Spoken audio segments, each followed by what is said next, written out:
бие тодруулъя. Энэ манай хууль зүйн байнгын хорон дээр нэг ажлын хэсэг гарсан.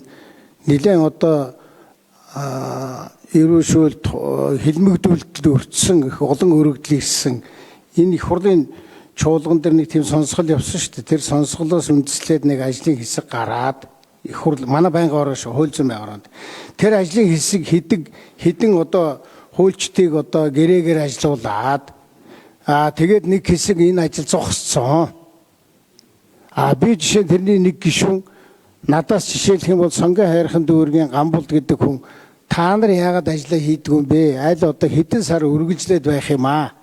Одоо шийдвэр мэдрээ гаргадаг юм уу гэдэг асуудал үүссэн. Би энэнийг одоо байнгын хорооноос асуухаар одоо жишээлх юм бол 3 гэсэн байх.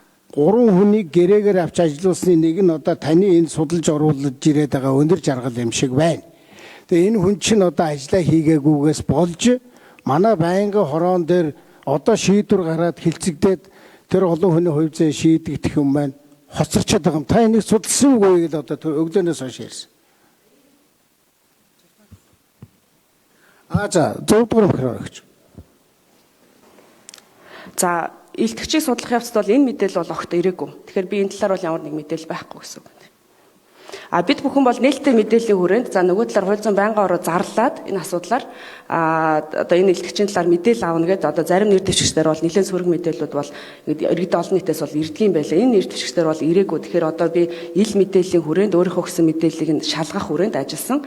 За нөгөө талаар яг энэ мэдээлэл бол олон нийтээс юм уу тодорхой одоо юу гэдэг албан тушаалтнаас мэдээлэлээр бол ирээгүй. Тэгэхээр би энэ талаар бол хэлж мэдэхгүй байна. За